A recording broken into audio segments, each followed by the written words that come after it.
15페이지부터가 채권합보수단입니다. 채권합보수단이라는 부분이 그 수단이라는 개념이 자력집행권과 우선징수권이라는 개념이 이제 적용이 된다고 했었어요. 따라서 채권자가 가지고 있는 고유의 권한, 그 고유의 권한을 채권합보 수단이라는 용어로 쓰는 것이고, 그렇다면 해당 채권이라는 것은 세관장이 징수할 세액이 있는데 그 징수할 세액을 징수하지 못하고 있더라. 그렇다면 그 징수하고자 하는 세액에 대하여 세관장이 자력으로 어떠한 권리를 행사해서 그 징수하지 못하는 세액을 징수하는 방법이 뭐냐라는 것이 채권합보 수단입니다. 그러다 보니까 우선징수권, 자력집행권인데 이제 중요한 거는 자력집행권이라고 생각하지만 실제로는 우선징수권도 상당히 중요합니다. 그러니까 우선징수권이라는 것이 다른 채권, 공과금 등과의 경합이 이루어진 경우 우리 관세를 먼저 징수할 수 있느냐, 이건 당연한 거고요. 두 번째는 관세도 국세죠. 관세 이외의 국세와 경합이 이루어지는 경우 관세는 어떤 순위에 의해서 관세를 징수할 수 있느냐, 이게 우리 국세기본법과의 차이점이에요. 관세법의 특수성을 반영한 것이 관세징수우선입니다. 그 관세징수우선의 특수성이 바로 관세를 납부해야 되는 물품에 대한 우선순위예요. 네, 따라서 16페이지에 3번 큰 목차 관세징수우선의 2번 목차입니다. 이 2번 목차가 우리 국기법과 달리 관세법의 특수성을 반영한 징수우선 규정이죠. 관세를 납부해야 되는 물품인 경우에는 다른 기타 공과금 채권뿐만 아니라 다른 조세가 포함이 되죠. 다른 조세. 그러니까 수입 물품에 부과되는 관세 내국세 이외에 다른 국세가 경합이 되면 다른 국세보다도 우선 징수해야 됩니다. 관세를 납부해야 되는 물품은. 이에 반해 3번 목차는 국세와 동순인 거죠. 국세와 동순이라는 의미는 다른 기타 공과금과 채권과의 관계에서는 우선 징수할 뿐이지만 다른 국세하고는 동일한 순위가 적용이 되지만 2번 목차는 다른 국세보다도 관세 등을 우선 징수할 수 있는 규정입니다. 이해되시죠? 네, 그것이 아마 마스터반한테 제가 드렸던 것 같은데 핵심은 이거예요. 담보 우선주의다. 얘가 가장 1순위. 담보 우선주의. 그러니까 담보, 해당 물품 자체가 특정 조세를 위한 담보라면 그 어떠한 조세나 기타 공과금이나 채권보다도 가장 우선적으로 징수할 수가 있는 거예요. 이게 담보 우선주의. 그 다음이 압류 우선주의죠. 압류 우선주의가 3번 목차라고 보시면 돼요. 납세자의 일반 재산을 압류했다. 체납 처분하는 거잖아요. 그러면 압류한 행정기간, 그 행정기관이 징수하고자 하는 조세 있죠. 네, 그게 우선입니다. 이 압류 우선주의의 다음에 해당하는 것이 교부청구입니다. 다른 행정기관이 우리 세관장에게 우리가 받아야 되는 돈이 있으니 달라라고 청구하는 게 교부청구잖아요. 그러면 관세가 우선돼야 된다는 거죠. 우리 세관장이 압류를 했다면. 이게 일반적인 순서거든요. 그래서 이 규정을 생각을 해보시면 2번 목차는 담보 우선주의라고 보시면 됩니다. 관세를 납부해야 되는 물품 그 자체가 일반 담보자입니다. 그렇죠? 따라서 관세가 가장 우선 적용이 된다는 의미고 2번은 우리 압류 우선주의가 적용이 된다라고 보시면 돼요. 그래서 납세담보라는 게 있잖아요. 우리가 납세담보라는 건 뭡니까? 해당 담보는 관세 납부에 사용해도 좋다라고 납세자가 세관장한테 제공한 것을 말하죠. 이것을 우리 특별담보라는 용어를 쓰지 않습니까? 그러면 이 특별담보가 7가지가 있잖아요. 금전부터 시작해가지고 마지막 보증까지 있지 않습니까? 이 7가지에 해당하는 것은 역시 담보 우선주의인 거예요.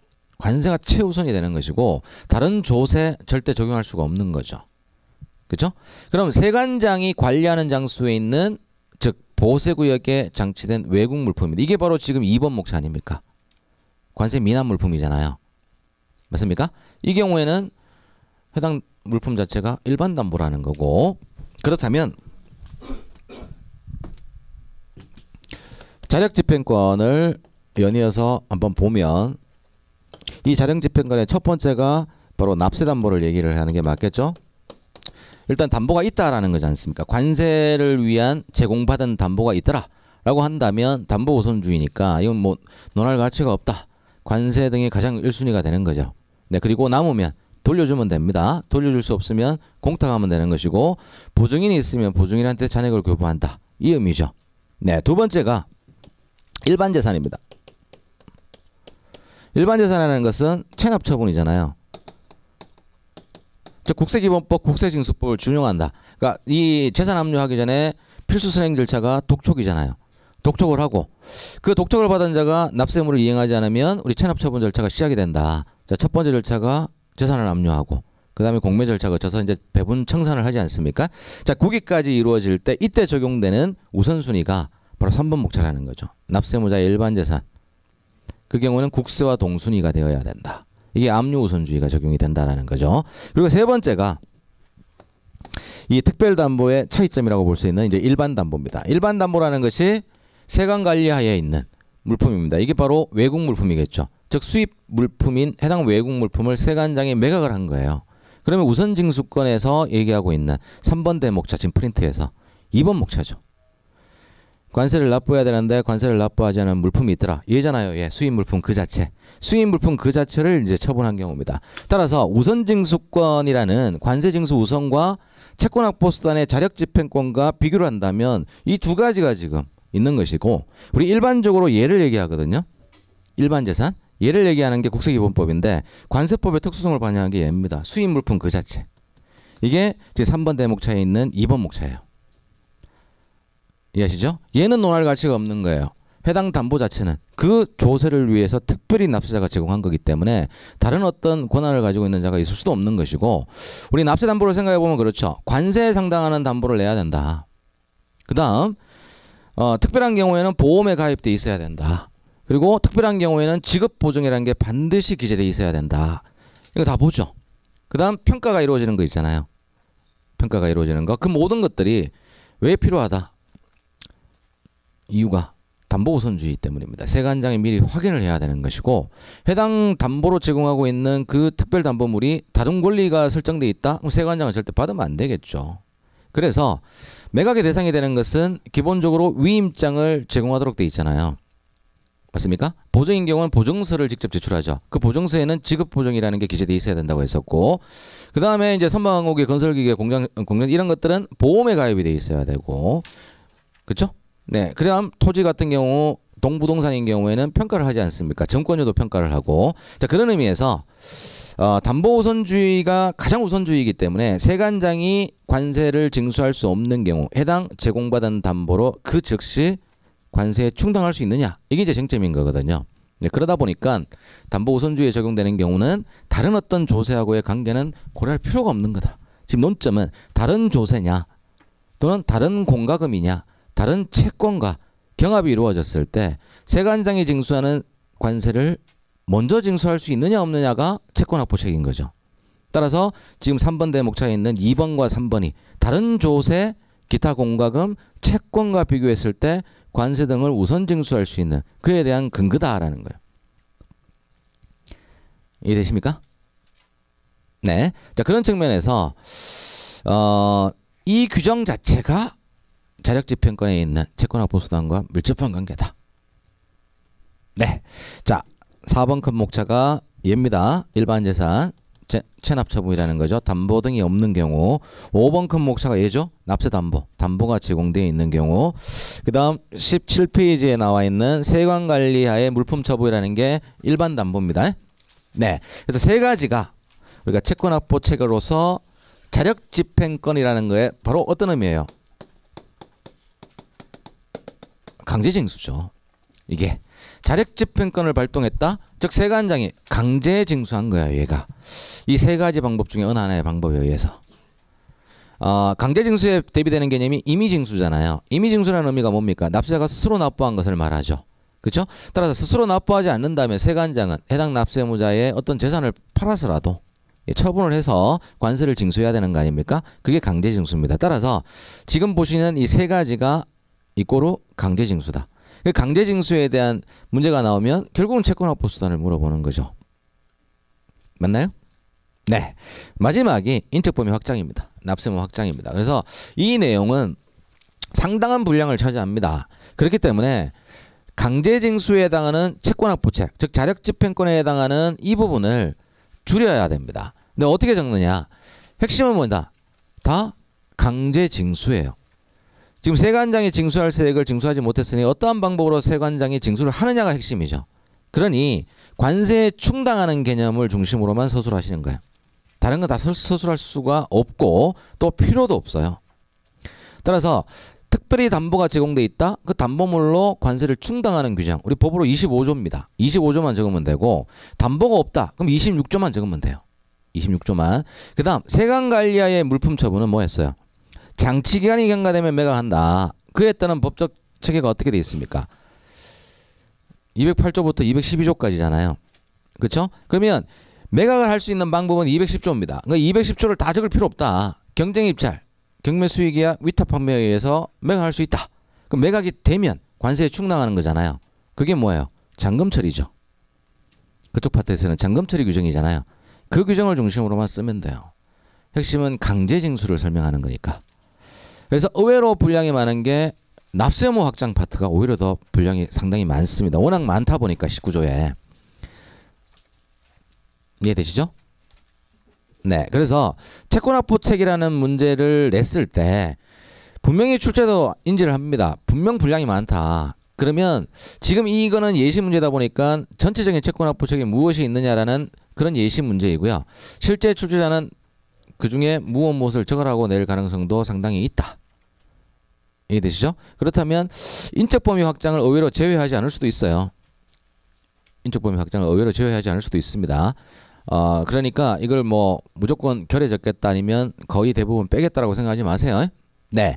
그 다음 과거 10점짜리에도 납세의무 채권확보책을 설명하고 관세징수 우선을 설명하시오라는 10점짜리가 출제가 되었어요. 그러면 지금 프린트상에 3번 대목차 아닙니까? 관세징수 우선. 이 관세징수 우선이 상당히 중요하다니까. 다른 조세와 기타 공과금과 채권과 비교했을 때 관세를 어떠한 순위에 의해서 징수할 수 있느냐, 최우선이냐 아니면 국세와 동순이냐, 이런 부분들이 관세법의 특수성을 반영한 것이 2번 목차이기 때문이에요. 관세를 미납한 물품. 이게 있기 때문입니다. 그래서 같은 국세지만 다른 국세보다도 관세를 최우선 징수할 수 있는 이 규정이 있는 것이 관세의 특수성이거든요.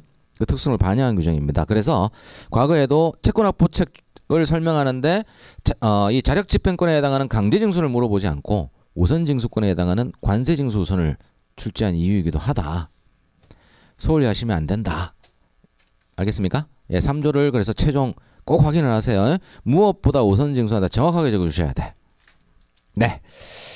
마지막으로 17페이지에 있는 결파트를 보면 이것도 제가 다 이론만 언급을 해드렸는데 수단, 그러니까 권리 행사입니다. 권리 행사이라면 우리가 지금 핵심은 채권, 즉 관세를 징수하고자 해야 되는데 징수를 못하고 있다. 따라서 해당 관세를 징수하는 게 채권확보책이에요. 그러다 보니까 직접적인 어떤 권리 행사라는 게 자력집행권, 우선징수권이라고 볼 수 있고 관세법에 있는 여러 규정을 봤을 때 해당 규정이 채권자인 세관장을 위한 성격을 가지고 있는 규정은 맞다. 하지만 징수 대상이 되는 관세를 징수하지 못했으니 해당 권리를 행사하는 거라는 채권확보책하고는 거리가 있는 것들이죠. 기능은 채권확보 기능을 가지고 있지만 채권확보 수단이라고 얘기하기는 곤란하다고 말씀드린 것들이에요. 그 중에 이제 우리 예시 문제 1번에서 보셨던 수입신고 수리전세액심사가 가장 먼저 생각하시면 됩니다. 순서는 그러니까 수입신고 수리전세액심사 자체가 왜 합니까? 채권확보가 곤란하거나 라고 언급이 돼 있죠. 법에. 그러니까 채권확보가 곤란하거나 기타 수리 후에 세액심사하는 것이 부적당하다고 판단되어 기획재정부에 정하는 물품이라고 법령에 규정이 돼 있어요. 그러니까 수리전세액심사를 하는 목적은 뭡니까? 채권 확보하기 위해서입니다라고 했을 때 틀린 건 아닙니다. 근데 수단, 책, 즉 강제징수를 위한 그러한 규정이라고 보기는 어렵다라는 거죠. 채권 확보 기능을 가지고 있지만 이해되세요? 그러니까 그러한 이 수리전세액심사 규정까지를 채권 확보 책, 수단 이런 의미로 본다 그러면 6, 7, 8, 9장은 전부 채권 확보 책이지. 개항을 지정하는 이유도 그렇고요. 입항 절차를 거치게 하고 하약 절차를 거치게 하고 다 그 이유죠. 보세 운송 기간 구간을 제한하는 이유도 그렇고 보세 고액의 장치 의무 규정도 그렇고 모두가 다 채권 확보 기능을 가지고 있는 겁니다. 그래서 이 채권 확보 수단이라는 의미로 논제가 출제가 되면 본론에는 절대 언급하면 안 된다라는 거. 이것은 우선징수권과 자력집행권만 서술하십니다. 강제징수를 중심으로. 네. 특례적인 제척기간도 마찬가지예요. 예? 특례적인 제척기간도 일반적인 제척기간이 끝나버리면 결정, 경정 등을 할 수가 없습니다. 그러니까 그 일반적인 제척기간과 상관없이 특례적인 제척기간을 가지고 있지 않습니까? 그러면 특례적인 제척기간이 가지고 있는 의미가 무조건 과세관청을 위한 겁니까? 아니잖아요. 납세자를 위한 결정이 날 수도 있어요. 과세관청을 위한 결정이 날 수도 있죠.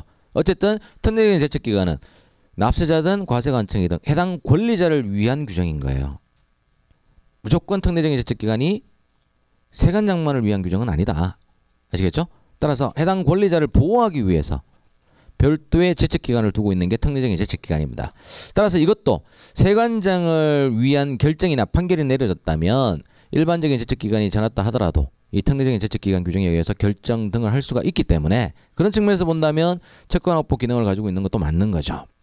네, 그리고 제 교조에도 있습니다만은 별도의 이제 마스터반에서 했던 국세기본법상 규정. 네, 거기 보면 사행위 취소소송 그리고 납기전 징수, 납세 의무 확정 전 보전 압류 이것들이 바로 세관장이 징수할 수 없을 것 같다라는 우려가 있는 경우에 납기전 징수라든지 이런 제도를 활용하는 거거든요.